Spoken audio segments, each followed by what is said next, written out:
Heron, ancestor of the marriage fire, she offers the wedding dance. The ancestor woman stood on the ridge in the full glory of her summer.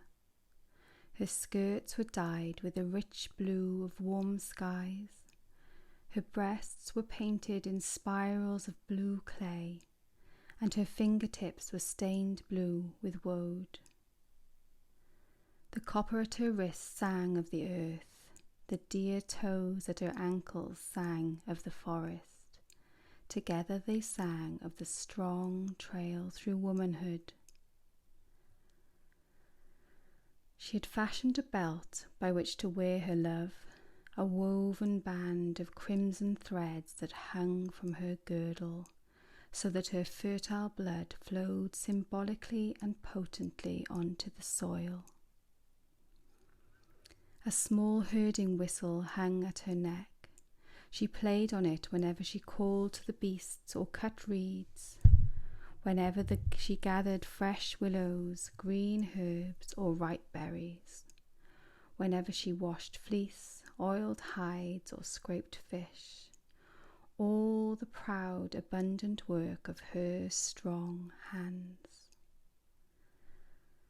That morning she had laid sleeping skins beside the marriage fire, and she shed her good blood at the door. Now she waited on the ridge, a magnificent heron skull set high upon her brow. Now she sang a wedding song. I have watched you swim where waters meet. I have listened to your secret name. I have breathed deeply into your dream. My drum has sung your journeys and your returns.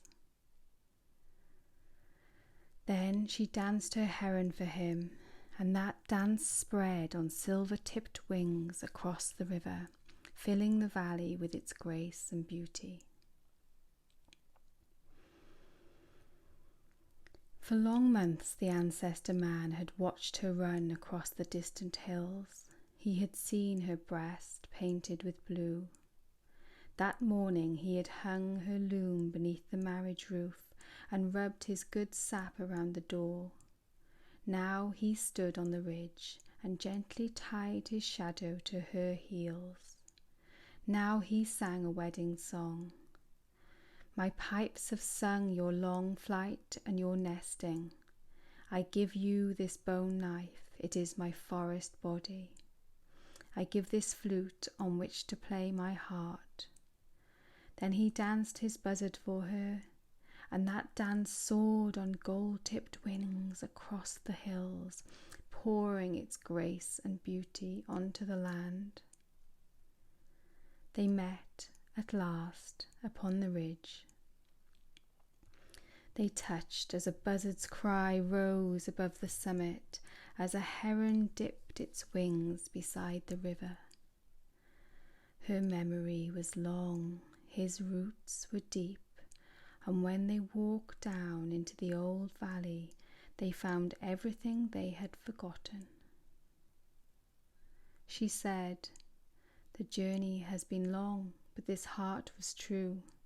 I have blessed every step on the path to you." He said, "I have waited and watched where the shadows hung for 1,000 years. I knew you would come."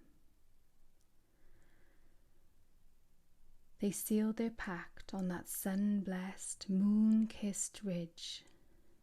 "There is a home that is singing," he said to her. "There is a child who is laughing," she said to him. And they cast their vows to the wide open moor.